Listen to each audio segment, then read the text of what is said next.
Thanks for joining us today on Coastal Progressive and Rainbow Forum on Society Bites Radio. Today we will be speaking with Sheila Weiss.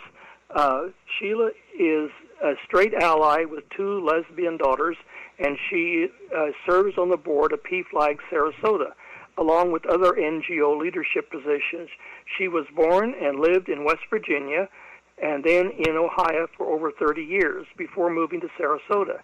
She has a Bachelor of Arts in Management, Economics, and an MBA.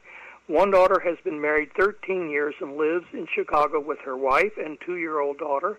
The other daughter lives in Philadelphia with her dog, Finn, and her cat, Maurice, and the Vice President of Sales for DMi Partners. An incredible family history there, and Sheila, it's so good to have you here with us today. I'll let you do a little more introduction about yourself and why you got involved with PFLAG. And I know because of your history with your children, but you may want to relate some more of that to our listeners. Thank you, Steve, so much for allowing me to join you today, and thank you for that introduction. Yes, I am a straight ally, and it began before I even knew that my daughters were both lesbian. I have cousins who came out as gay in the 60s and 70s when it was extremely difficult. And as a young child, I knew that they were no different than they had always been before they came out. And I felt saddened that these were facts that had to be hidden and be shamed. As I got older and associated in the business world, I became friends with people who were openly gay in the 90s, 80s and 90s, and we were always good friends. And it made no difference to me that they were gay because first and foremost, they were my colleagues and my friends. I had friends.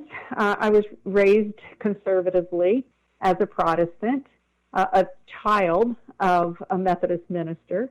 And so the religion aspect became extremely strong. I had friends in my home church back in Columbus, Ohio, whose sons both came out as gay. And the parents were embarrassed. They were ashamed. They asked if we could still be friends. And of course, I broke down and cried because at that time, I had no idea what my children were or who they were. And I told them that. Moving forward, after my children came out as gay in their 20s, I worked with people who were gay, and I was friends with them. And they encouraged me to come out of the closet as an ally, as a parent of gay people. They said, we need straight allies. We need people with a voice. We need people who are viewed as, in quotations, normal. Not that being gay is not normal, not that being trans is not normal. It's everybody has their own normal. And it is important that allies speak out. I visited PFLAG of Columbus, and then when I moved to Sarasota, I knew that there needed to be a parent organization, a friend, ally, and an all-inclusive organization with support. So in 2016, 2017, 3 or 4 of us joined together. Steve, you were included. And we formed, after 7 months, we formed the local chapter of Sarasota that serves Sarasota and Manatee counties. PFLAG is a national organization that's over 47 years old. It was founded in 1973 after the Rainbow Parade in New York by a mother of a gay young man. She was an advocate. She was a supporter. She wasn't ashamed. She had a voice. She used her voice. It attracted other people who needed the fellowship, who needed the support. PFLAG was born. PFLAG stands for, originally, Parents, Family, and Friends of Lesbian and Gay. In 2014, PFLAG National changed that from an acronym to just being PFLAG because it is all-inclusive. Members of PFLAG Sarasota and other over 400 chapters across the United States are a part of a very large, not public organization, but a nonprofit that supports advocacy and policy to protect and encourage the LGBTQ community. That's why I joined. It wasn't just because of my daughters. It was everybody's children. I hope that kind of helps, Steve. It does. It does help, Sheila, and thank you for giving that excellent history there, too. You know, thankfully, the events of yesterday help us have a little bit brighter future maybe ahead. The last 4 years have not been easy on the LGBTQ community, and I know we all know cases of trying to reverse and turn the tide back. And it's been a long struggle for the LGBTQ community to try to get their civil rights. And we're fortunate. We're fortunate to have some forward-thinking people that have actually encouraged the process. And it's not been easy. I know a lot of organizations work together. There's the HRC, Equal Rights, the different other organizations that work together too, and they all work together for the same causes. And PFLAG is a very important pillar in this group of organizations. So we need to do everything we can to encourage and let people know that PFLAG is there to educate them. It's like you said, and it's an important part. And I'm so glad that we got the chapter formed in the Minnesota area, and it covers Sarasota and Manatee counties, and because it's a big population, even Charlotte County included there too, I believe. You know, that's nearly 1 million people in those counties. That's quite a population, and so it's great that we have the organization. Would you want to share any stories or anything that comes to mind in what PFLAG does as far as, you know, some outreach stories, you know, you may remember?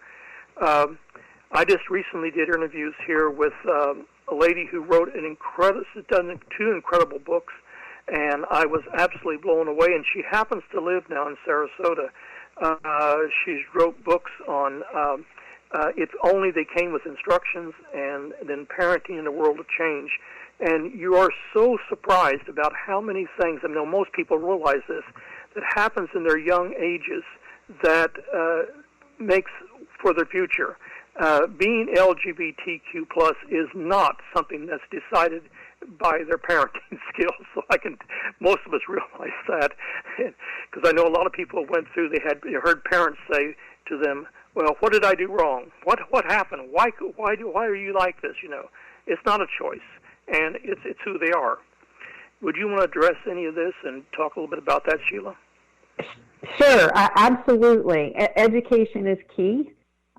We locally support the LGBTQ community through being straight allies, as well as members are part of the LGBTQ community. We are visible, not so much in the last 10 months, but we support Sarasota Pride, Pride SRQ.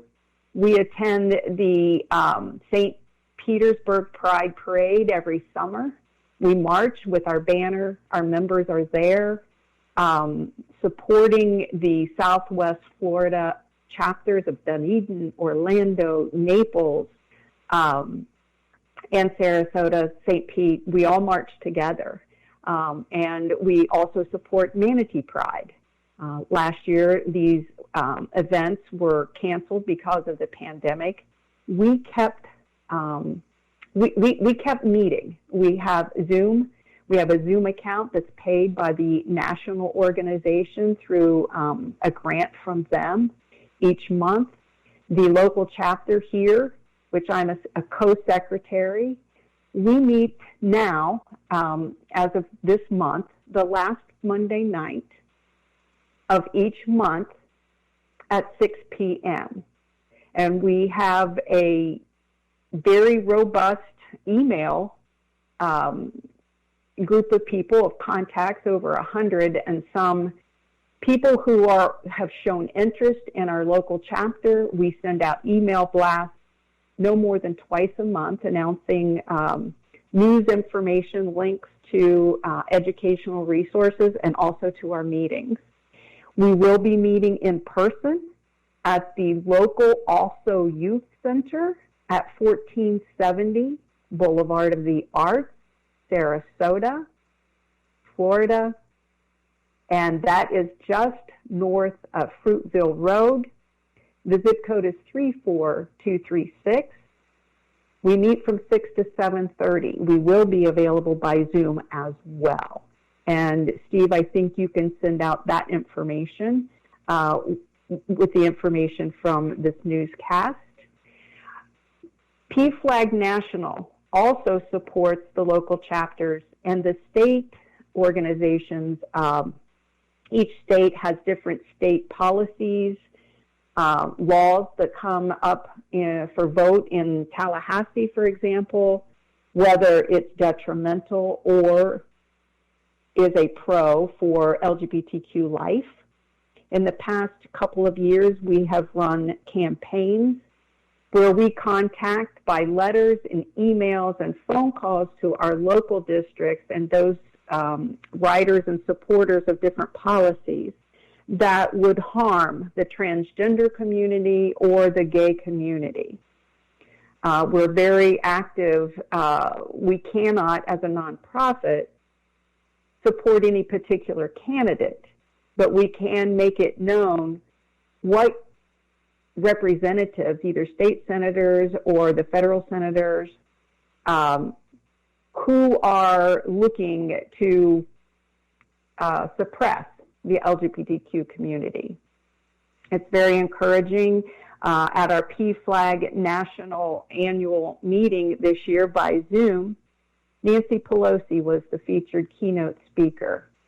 That's extremely encouraging because this woman is very powerful in the Congress, and even more so now. As we see, the winds are changing, and PFLAG is a part of that change. We get notifications once you are a member or a part of the PFLAG family. You'll get weekly updates of what is happening in our own state and in our nation. I believe one of the cabinet members that has been appointed, not yet approved, is the first time a transgender person has served on a cabinet. So there are fresh. I get cold chills just thinking about it. As you mentioned yesterday, it was just a breath of fresh air. PFLAG is one of the organizations that I will always encourage people to turn to. Locally, we have brochures available. We have literature available. We have documentaries that we can view. It's necessary because a lot of parents go through what I went through. A lot of individuals go through what every other young person has gone through, and the support is there. And I think it's just amazing. You come away from our meetings, even our Zoom meetings the past 10 months, feeling so good about the fellowship and the hard work and the sharing. And I don't know, Steve, I think the fellowship is the most important thing. And especially this year when we felt alone and we felt discouraged and, sad